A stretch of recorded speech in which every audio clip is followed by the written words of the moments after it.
everyone to the 9th Winter Warmer Festival of Poetry.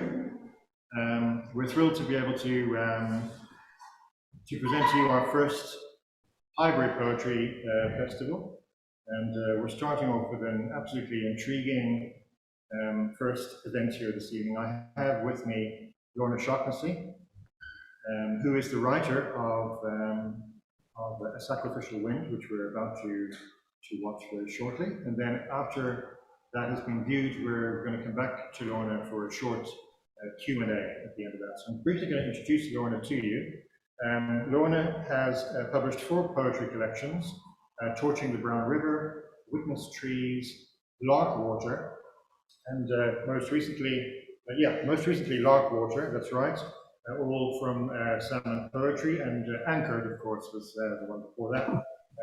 Anchored being the collection in which the 8 monologues appear, the first, I suppose, genesis of this conception, which has moved from poetry through stage and now into the digital arena. So I'm really fascinated about that. In 2008, Lorna was awarded an artist bursary by the Arts Council of Ireland. And her monologues, based on the myth of Iphigenia, Sacrificial Wind, were staged in 2016 and 2017 and adapted then for online showings this year.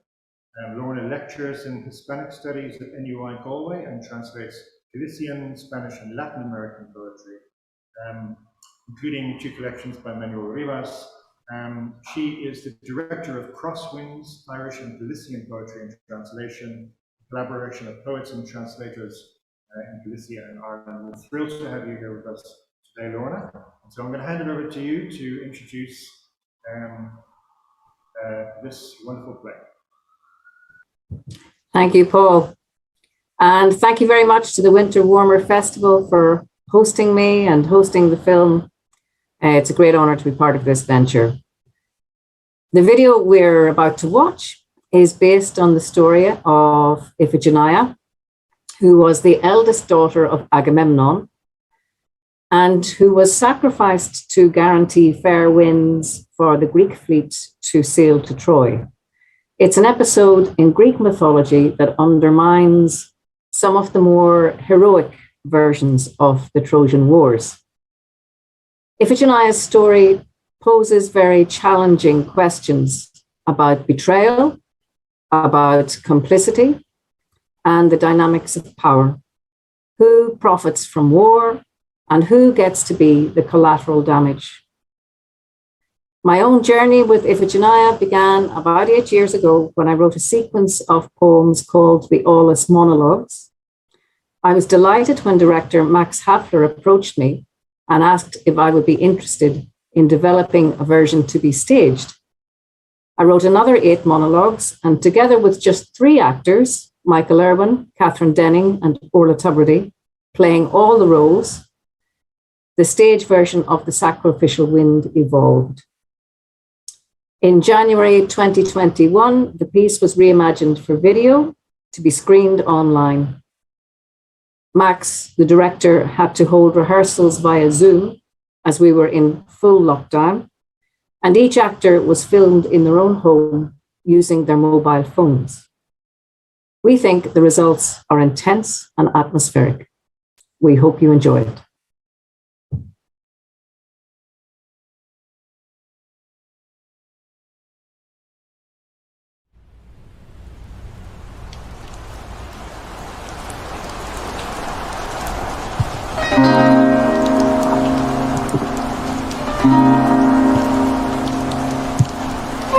I'm tired of Greece. The never-ending wars. Battles lost and battles won. In the end, it all came down to the same thing, tit for tat. A blame game. I'm tired of who I was. Euripides, the playwright. Always a thorn in someone's side. My own anger wore me out. So I came north to this place in search of peace. You could say I exiled myself, tired of watching the strong men get stronger, of watching democracy flounder. I could see there was no space for an old poet. Nothing happens in our times that hasn't already been told in the old myths. My mind keeps going back to Orla's, the raw beginnings of the Trojan Wars that Homer didn't tell, when strong man Agamemnon sacrificed his daughter to Artemis in return for wind to fill the sails of his fleet. I started working on a play, but something odd has happened. I can't bear the thought of finishing it. There is the other version where the goddess defies the pact and saves Iphigenia from the knife. Saves her for what, though? For what kind of life? Will Iphigenia die yet again at a stroke of my pen? Death doesn't look so heroic at my age. And it's breathing down your neck.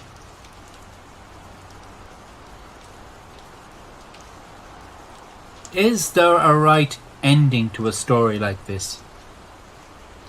Either way, she's a slave to someone else's will.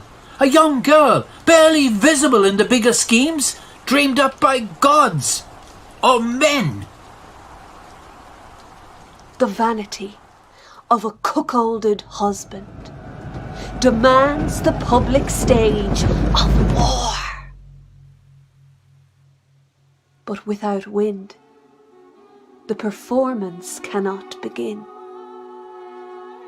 Anchors will not be raised, nor armies engage. Instead, men sharpen their weapons, scratch and stretch in boredom while they wait to sail.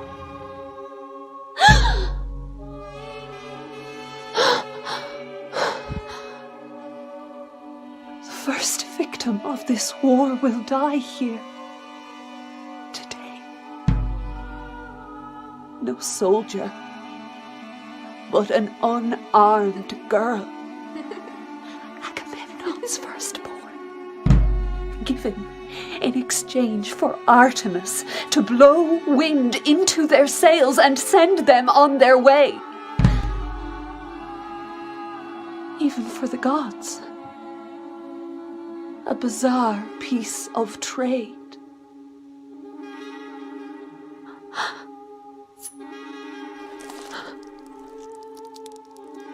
Her blood on the altar will be the trickling stream that swells till her father's house and all in it are swept away. The wind purchased by this death will be foul. Foul. Like the tall pyre of corpses that will wait for the torch on the shores of Troy. He wasn't going to tell me. It was my mother's servant came to us, the toothless old man I passed in the hall. I could barely make out what he was saying, his accent was so thick. But I heard two words. Iphigenia. Sacrifice. Saw my mother's face flush for a moment, then turn the colour of a seasick recruit. She listed as if a wave had struck, repeated the words, and the sheer dread in her voice churned in my gut, spread up my spine and down my legs so I couldn't feel my hands or feet. I heard myself shriek, "He's lying!" But she didn't answer. Then my father came. Still no answer. He was looking at my mother, not at me. And then I read it in his eyes. Die. And for what? So Helen could be brought back. She doesn't even want to be here. On my knees, begging him to let me go on being what I've always been. His daughter. Why does it have to be me? Why not Helen's daughter? Why not Hermione? Not a word. He was still looking at my mother. Or at his feet. I looked at his sandals. They were clean. They were always clean. I never felt real fear till then, the urge to flee. I said terrible things, begged him to hide me away in a goat-herd hut. Dress some slave girl in my clothes and send her to the altar in my place. Confound the gods, if that's what it would take. Am I ashamed? No. Fear is stronger than shame. Then he cried silently, though his tears were not for me. He showed me no pity, but kept it to anoint himself. Agamemnon, my father, my whole life, a lie.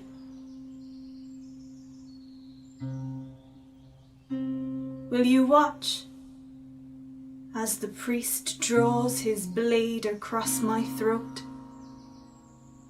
Will you hold me down yourself like some dumb animal? Feel the rush of warm blood on your clean skin? You might as well. Your hand is on every other part of this. His guard will be back soon. My poor mother, her tears could drown us all. I have none left. Fear is stronger than grief.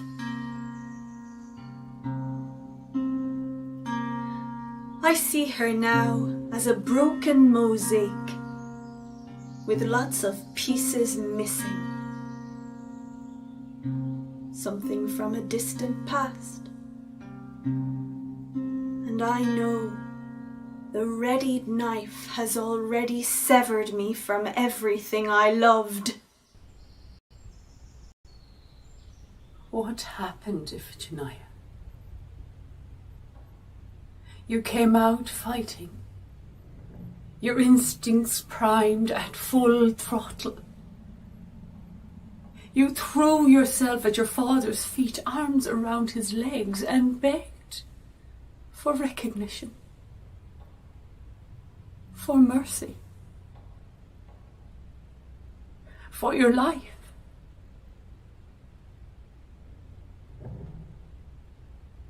What made you change course from the fight to survive to this? Listless resignation. Not the whims and whingings of Agamemnon's squaddies, steaming and mutinous in their tents, spoiling for a piece of action. Or was it Odysseus? That fraud. Harping on and on about Greek glory as though your death serves some great cause. The only cause he serves is his own ambition. Or that pious old snake, Calchas the priest. He dropped the poison in your father's ears. How to appease the goddess Agamemnon and gain fair winds. Kill two birds with one stone.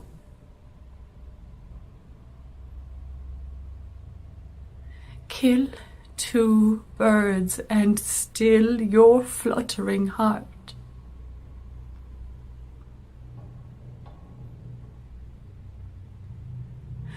Dry-eyed, you watch me weep?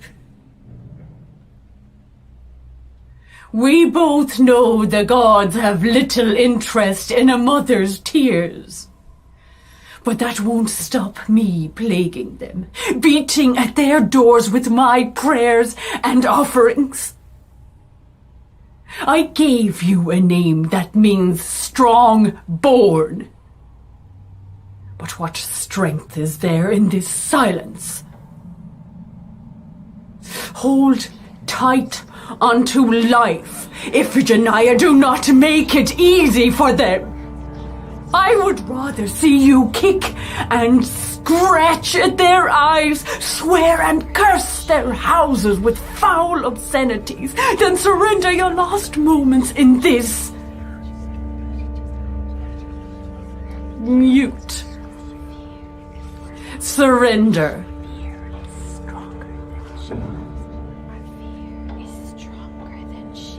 Fight them, my child. And do not let them dignify this slaughter with the pretense of your consent.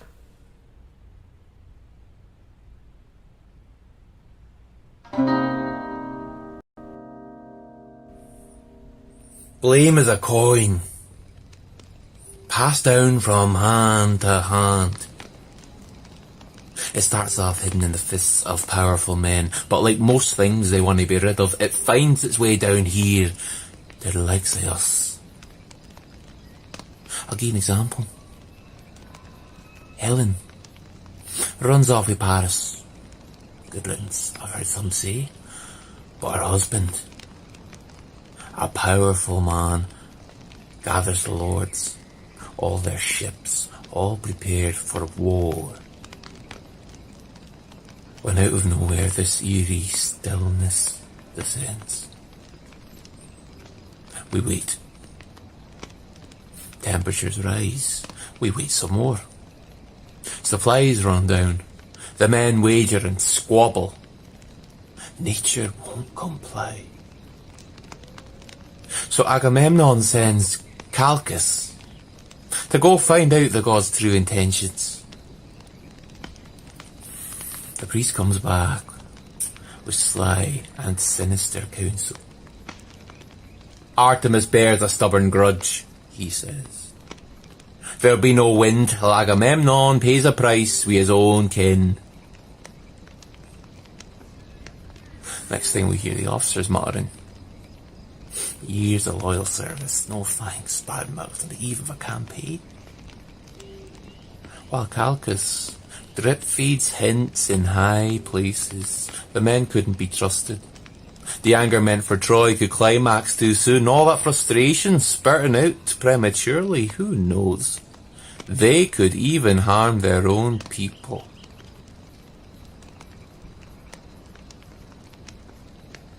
As though we couldn't tell friend from foe.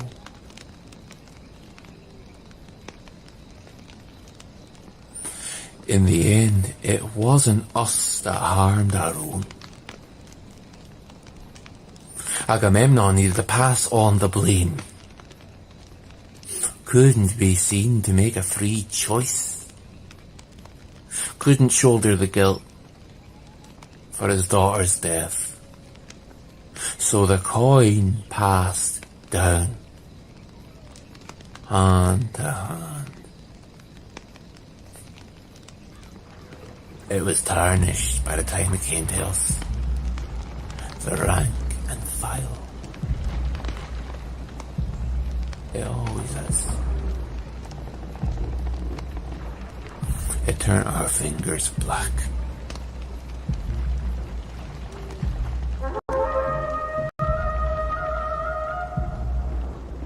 Shame.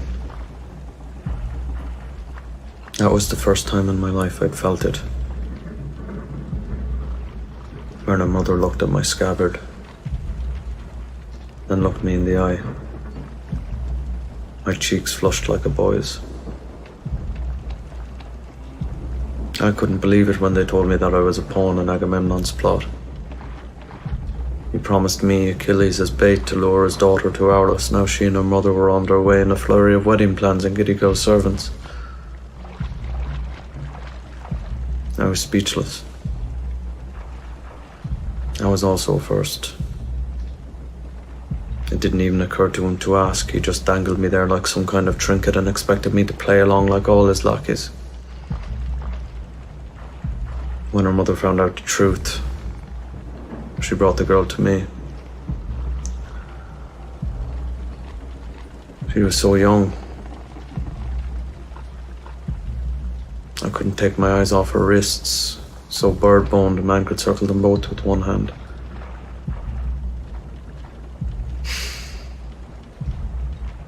I gave my word I wouldn't let them go through with it. But the will of a god is the sharpest blade a leader wields. And he had it all figured out. It wasn't my idea, he said, it was what she demanded. Artemis would have Iphigenia in return for a slight. And nothing but nothing else would but lift those anchors or steer those ships out of Aulis. And you know how things go. And so did the men. What did they care after all for a slip of a girl when all the riches of Troy were out there waiting for them? All they needed was a fair wind.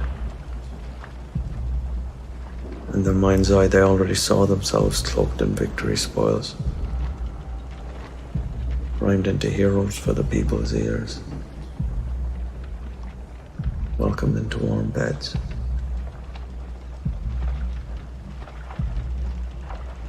What's wrong with you anyway, they jeered. Lost your appetite for a fight. Lovesick for Agamemnon's child.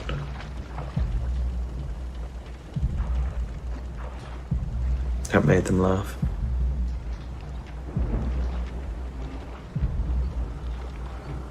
So I gave up.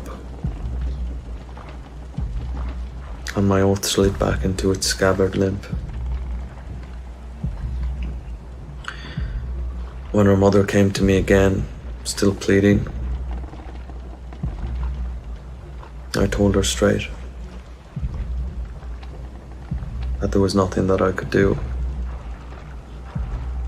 It was out of my hands, that there was no turning them.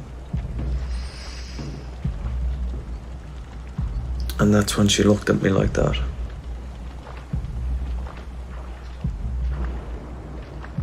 I half expected her to spit.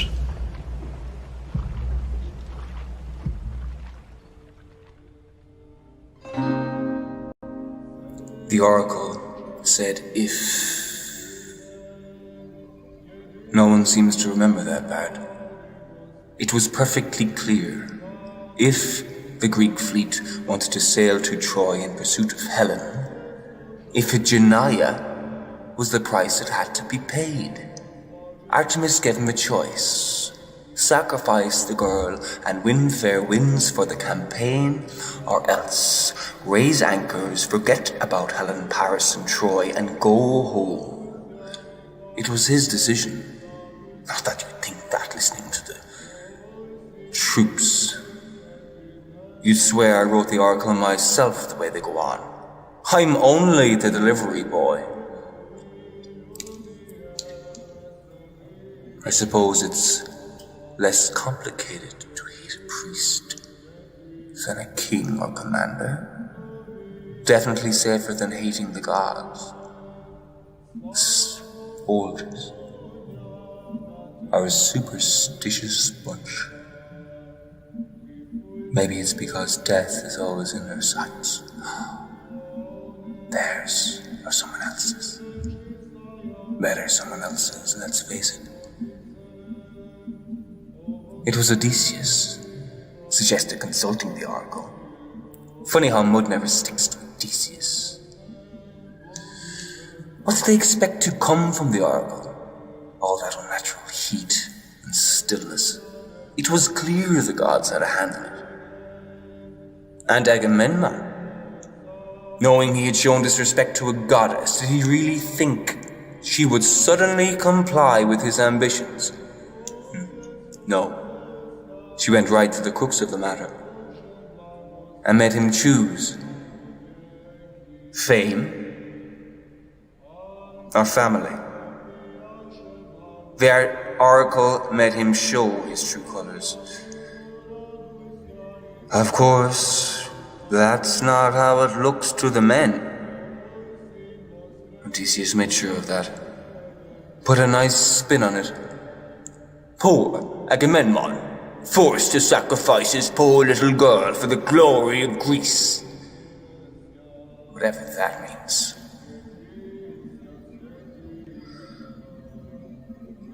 Well, it's not a priest's job to be popular, is it? I have no illusions. The only reason the king keeps me close is his own fear of the gods. Fear is the correct instinct when it comes to the divine will. But this time, he didn't fear enough. He made his choice and sacrificed the girl. My nails cut into the palms of my hands. Look ahead. Look straight ahead. One foot. The other foot. Is this what my father wants? Is this what the goddess wants? Is this what my people want? My footsteps count down the final moments between me and the altar too close. Fear dusks all affections. Memory twilights. My pulse roars in my ears. The sun blinds me. It glints the raised blade. They hold me fast. Pulse in my ears, and now a wind howls. Blows dust in my eyes. Bright gale of her presence sweeps me up. Stolen. I am stolen!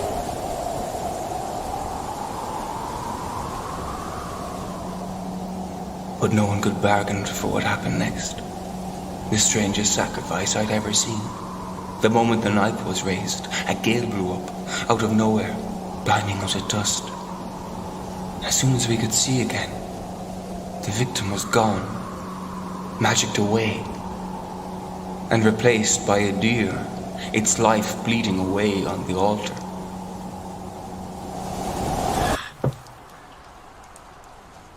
We all know the girl is blameless. Whether she meets the knife in terror or patriotic fervour is hardly the point. She is the goat Agamemnon sacrifices to escape his own obscurity. Of course, he calls it sacred right. That's how the magic works. All that violence channeled into one staged act. The men buy into it too. They know a soldier's fate is sacrifice, and sooner or later they too will pay that price. The public don't like too much meddling with their myths. You think I haven't tampered with the plot? Go back and watch again. I expect you'll find that no one in this play believes a god demands the murder of a girl. And yet a father, driven by ambition, blind, kills his own offspring. You think the girl looks powerless, resigned? Well, who would choose such a way to die? We sell it as a surrender to the greater good. And you call that denial. Would you rather see her dragged by soldiers to the altar, hear her ear-splitting screams as she begs again for her father to spare her?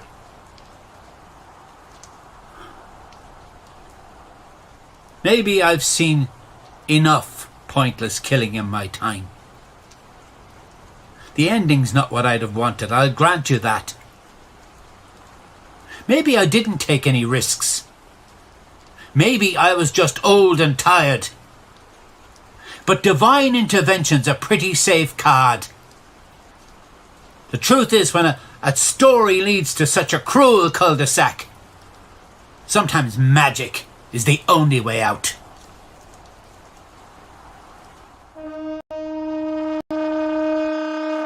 Magic, or moral high ground. Time the playwright made up his mind. He wants to keep his audience happy and still make them think for themselves, so he knocks them out with his gimmicky goddess and expects them to go home debating the deeper moral issues of the tale. He paints me, Agamemnon, as the villain of the piece, who slays his own child for blind ambition. Not so blind. I've seen more blood than I'd like. But try as he might with his weasel words to make you hate me, you know what it is I have to do. You know what happens to a conquered people. I let my child die, so you don't have to. Child killer. You all know that. And still you play the game. Wave me off to war from the harbour wall, me and every other soldier Greece can spew out on seas, on plains, and onto the pages of plays. Anything to keep the barbarian at bay.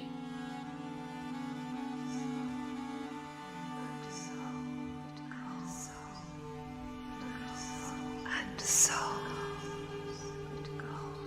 it goes. The suffering of those who do not sail to war, the ones who have no quarrel with their neighbors, who will not see one coin, one ear of corn from all the stores and wealth of glittering Troy. The women are another currency of war, seized in the frustration of defeat or triumph, passed between the calloused hands of soldiers who feel only the solid ache between their legs. For nothing will stand in the way of a soldier and his claims to spoil. He spoils, defiles, pollutes, drags down the highest born and the lowest. Victims.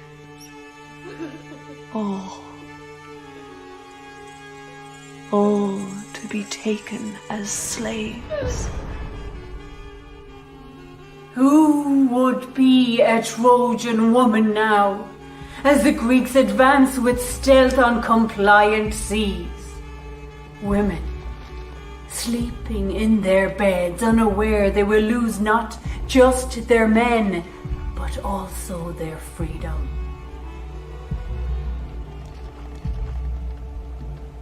And dark shadows of doubt take hold in the hearts of Greek wives on the harbour as they watch their men depart. And the creeping sense of being left behind. Which of their men will be taken by the tide? Which by the sword? The war is not here. Not now. But it stalks their lives. Ever present is the carrion crow, the black feather that lands on the doorstep at dawn. A crow overhead as you walk to the market.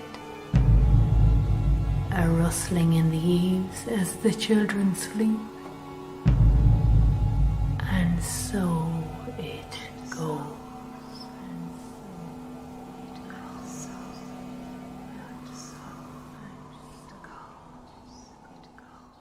Impossible to escape, the perfect sister, dead or alive. She was always the good child. Agamemnon had 3 daughters. His blood flowed in all our veins, yet Iphigenia was the only real princess. Never a hair out of place, never a step out of line.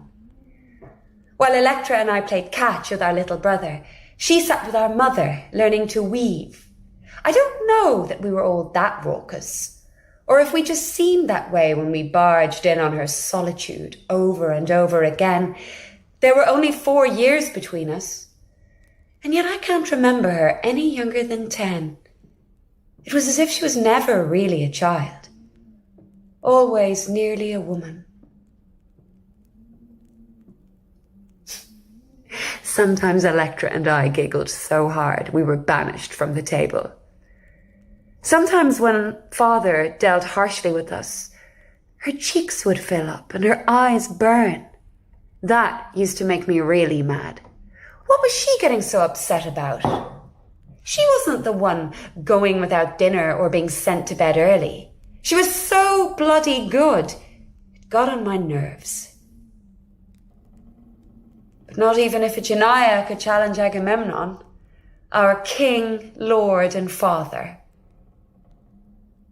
When he sent for her to go to Aulis to marry Achilles, it was like something from the old stories our nurse used to tell us at bedtime. Iphigenia was to marry. And even though I had no interest in boys, something like envy stuck in my throat. I wasn't invited.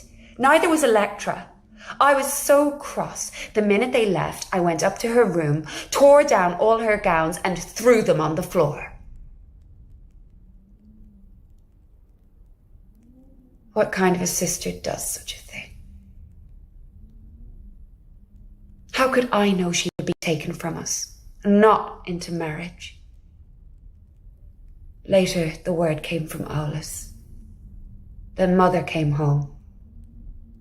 She hardly ate or spoke for weeks. Father was gone too, of course. We'll never know what thoughts he took with him to Troy.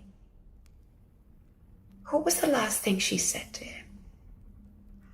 Or the look on her face as she walked towards the altar?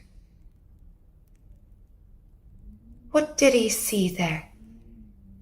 Was it accusation? I don't think she had it in her. She was so good.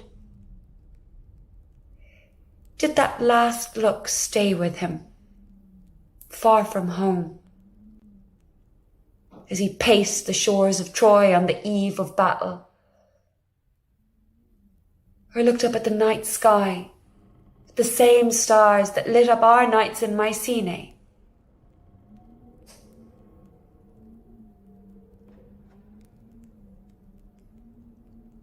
I doubt he gave his other daughters a second thought. She shut us out, you know, after Aulis, or shut herself in. Either way, my mother disappeared that day along with Iphigenia. She forgot she had 3 other children. I was still a child myself, but I practically reared the resties, while my little sister mooned about the place full of what-ifs and if-onlys, crying every time she went into Iphigenia's room. In the end, I had to tell the servants to lock the door. Sometimes at night, though, I still think I can hear the hinge squeak as if someone were stealing out or stealing in. I suppose I learned to shut a lot of doors. In the end, I forgot where I left some of the keys. When he put his arms around my neck, the heat of my little brother's body was the only human heat I knew for years. If that wasn't bad enough, then Aegisthus, my father's cousin, came sniffing around. We welcomed his company at first. A man around the house, a kinsman, one of us, we thought. The others were too young to see what was going on, but I saw the way the servants glanced at each other every time he came to the door.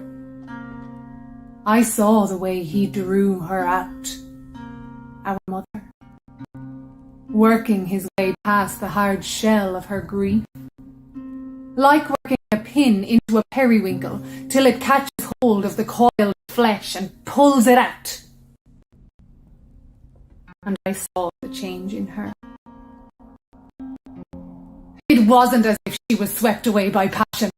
It was as if she had woken up from the past, the memory of Aulus, and decided to live again.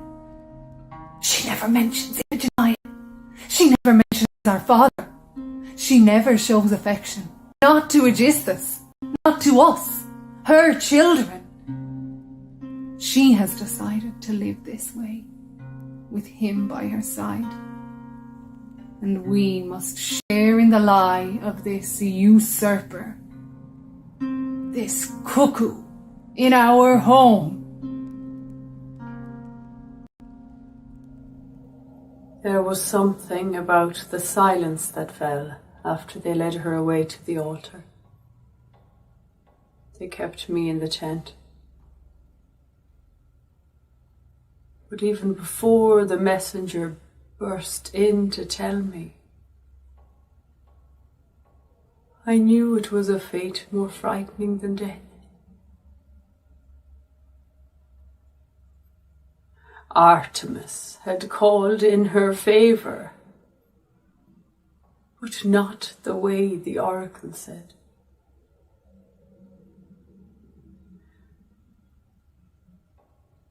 This was a miracle that brought no joy.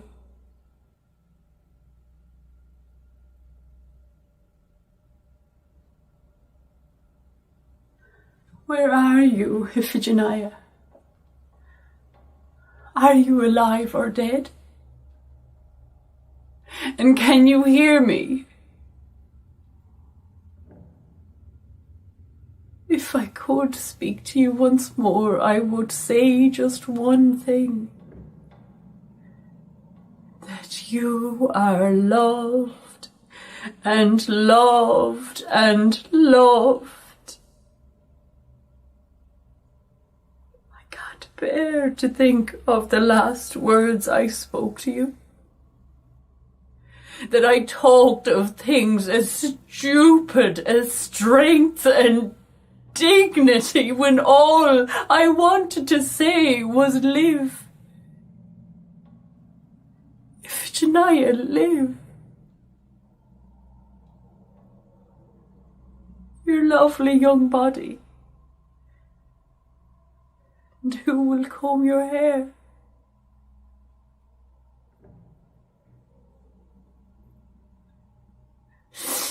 Where has she taken you? And what language do they speak there? And do words mean anything anymore?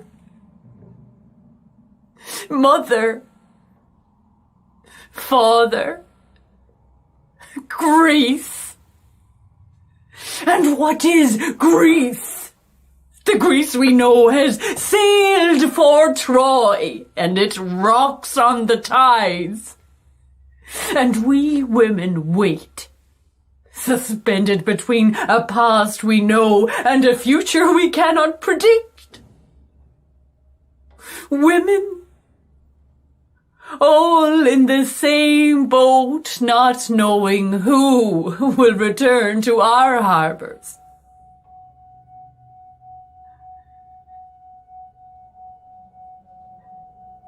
Grit has lodged itself somewhere between my soft woman's flesh and the hard shell that protects it. It's the shell I grew when I married your father, Agamemnon. And the grit rubs and chafes. It steals the luster from my heart. But one day, it will turn into a hard, shining pearl. The proof of my pain, to be set in the handle of a dagger.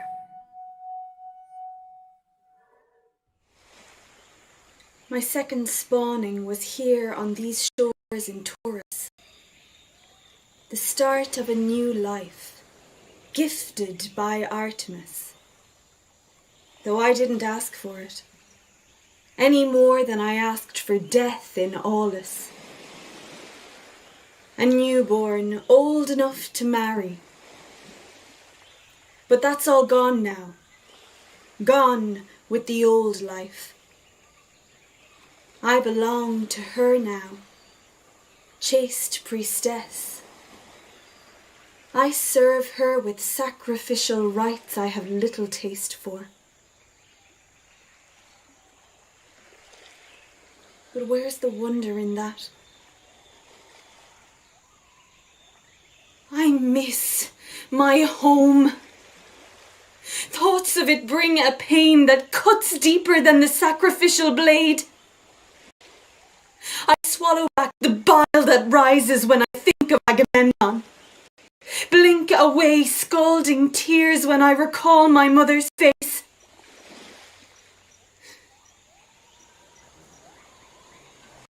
In my mind's eye, I try to see only my home. No family, no servants, no friends. I walk through the empty rooms and courtyards and touch each blessed object as I go. The squeaking hinge of my bedroom door. The little pewter cup cook used to give me in the kitchen when I'd slip in there after quarrels with my sisters. I don't understand what the birds are singing in this place. I don't know what it is they're saying to me. And not one of them comes to the doorstep when I scatter crumbs. They do not share in the little I have to offer. These pictures of home in my mind will fade. And I don't know if that's good or bad. I don't know if I want to hold on to them. If they are the truth. Or a lie. Who will tell my version of Aulis?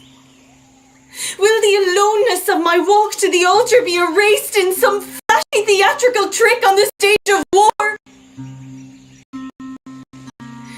My father's blood still courses in my veins. Unbleeding pain, worse than death. I would welcome Aulis now. The kind, uncoupling knife.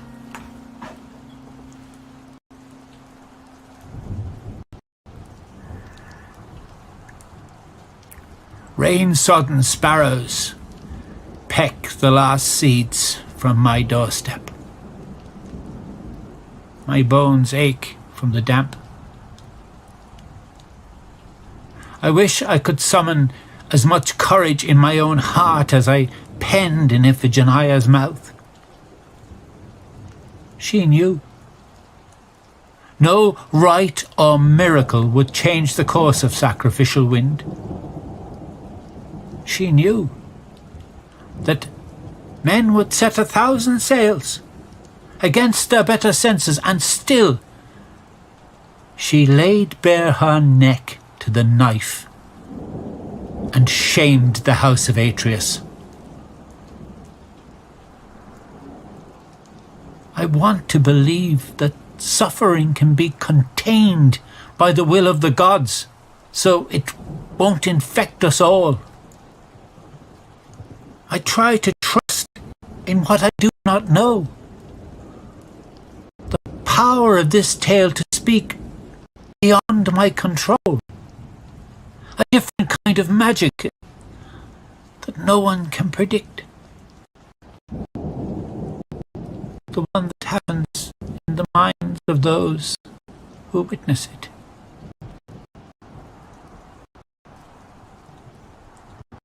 War has lodged itself in my memory and my lungs,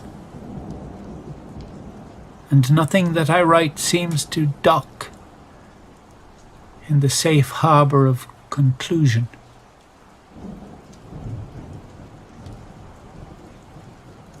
Take this sad tale where you will.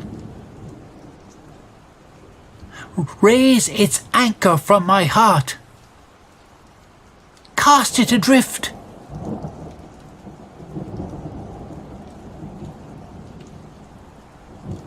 Clouds darken the horizon.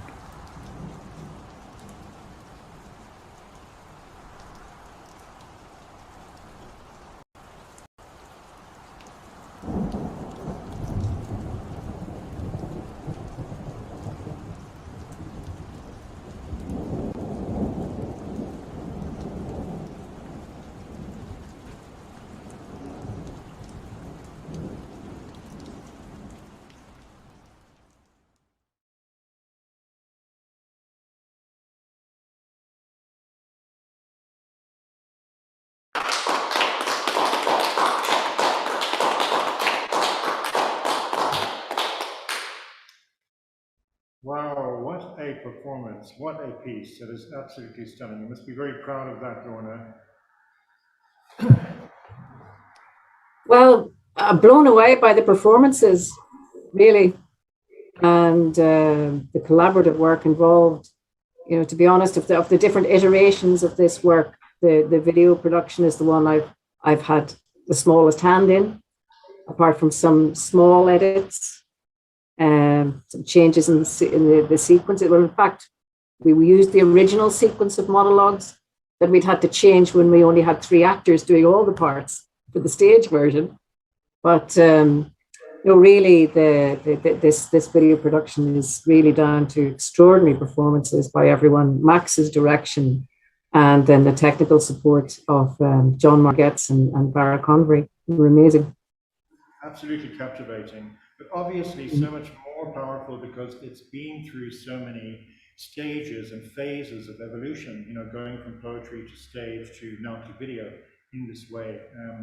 And I, for one, you know, am a Homer fan like many other poets, and I've always been fascinated by this otherwise little episode. Not much is spoken about this episode in Homer, but it's such a shocking moment when you discover what Agamemnon has done. And you immediately side with the Trojans if you don't want the Greeks now, you're not on their side anymore because this is just terrible. You can't win or lose based on that, you know. Precisely, yes. Yeah, and it reminds me of Alice Oswald's opening up into this episode as well. Her latest collection, Nobody, it's all about this poet who was a spy for Agamemnon, and Clytemnestra discovered him and sent off to an island and isolated, so that he wasn't able to report on her love affair and her plans for revenge. So that was the first time that this episode really opened up for me until I actually read your monologues, you know. So that you really have given a lot more time to this story, which I think have fascinated a lot of scholars. So I'd like to first of all ask you what drew you to this particular story, and what's you know, the initial sequence of it's a very convoluted story. But it actually, I mean, I came relatively late to Greek mythology. I was aware of it when I was studying English literature and Spanish literature, but I wasn't using it as a writer myself. But through my academic work, I was researching Central American women poets. And it was a very, very interesting group of poets who were part of the Sandinista revolution. And one of them, after the Sandinistas lost the 1990 elections, published a sequence of poems called Songs of Iphigenia. And she uses the sacrifice and that idea of collateral damage really to kind of evoke all the sacrifices that had been made for the revolution, for good and for ill. It was quite complicated, but I hadn't been aware of that story, of that part of the Trojan War cycle. I just hadn't known about her sacrifice until I encountered it through someone else's work. Yeah. And then with the years, I kept on researching different versions of the story in Latin America and Spain. But then it got to the point where I wanted to write my own. And I got the confidence to start, But it was a huge leap of faith. I'd never written monologues before. And it's endlessly fascinating. I mean, psychologically, the story is as are all Greek myths, psychologically so resonant at any period of time. And they ask tough questions. And I think what happens in the video version of the monologues here is that because it is just the faces and it's so intense, it's so intensely lit as well, is that it really draws the viewer in. It's very directly challenging. When we're viewing it, we become in some way complicit with everything that's happened. We become part of the political structures that have allowed this to happen, if that makes sense. Sure, I do, I get that. But I'm now wondering, how did it happen that it went from your page to the stage? I mean, did someone approach you after reading them? Did you decide? Yeah, it was, Max Hafler, the director, who I've known for many years and whose work I always loved. Max asked me if I'd be interested in developing something for the stage. And it meant writing, for new characters and extra monologues for some of the characters already there. And we worked on it for, there were myself and Max and the three actors, we were all doing other things full time. So it was really weekends over about 6 weeks, really intensive. And I was editing the script as we went along. You know how it is. Sometimes things don't work when they're spoken. They just, it was a really dynamic stage production. Max excels in this kind of ensemble physical work. He does a lot of this with actors, and he works with Michael Chekhov techniques as well. So always very big on atmosphere. So yeah, it was very, very different from the video. Very physical. There were three actors were on stage all the time. They played all the roles and the chorus. I mean, the actress playing Clytemnestra there in the video also played Achilles in the stage version. Yeah. So it's completely different to see each part, we have that played by a different actor. And yeah, it's a very different experience, the video version. Yeah. Yes, I'm sure. I mean, was that your idea too, to take it from stage to video, or was it someone else? How that came about was very sad, because the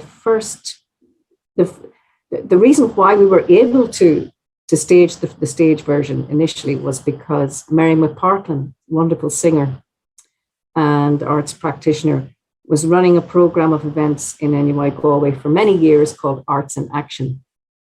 And Mary got funding for us to put together the stage production for Arts in Action with NUIG students and graduates. So that was how the first stage version came around. And Mary died shortly after the beginning of the lockdown in 2020, March 2020. And so when it came to January of this year, the university, particularly the Theatre and Performance Centre, wanted to do something as a tribute to her work in the Arts in Action programme. And they approached Max and said, was there anything that he'd done with the students over the years? Because he would teach as part of the theatre and performance programmes. And Max thought it would be worth trying to make a video version of this, because everything was going to be online. Of course, we were in full lockdown last January. But there were enormous challenges. Oh, I believe it. I believe it. We've all been thrust into this, hybrid digital craziness, so it's just wonderful to be able to see poetry move through all these phases and to reach an audience. And, it's a really, really stunning piece. Both you and Matt should be very proud of that. So captivating. And I hope it gets a lot more views and interest. It certainly deserves it. So thank you so much, Lorna. Not at all. I believe that your latest collection, which is so generously sent me, Larkwater, just been published by Salmon Poetry. You're about to launch this in a little under 2 hours from now. Am I right in saying that? We'll be launching in Charlie Byrne's bookshop at 6:30 if anyone happens to be in Galway. That sounds brilliant. I'm sorry we can't make our way up there. We've got other things to be doing here, but all the very best of luck with it. Not at all. And thank you to everyone. Thanks very much. Bye. Thanks so much.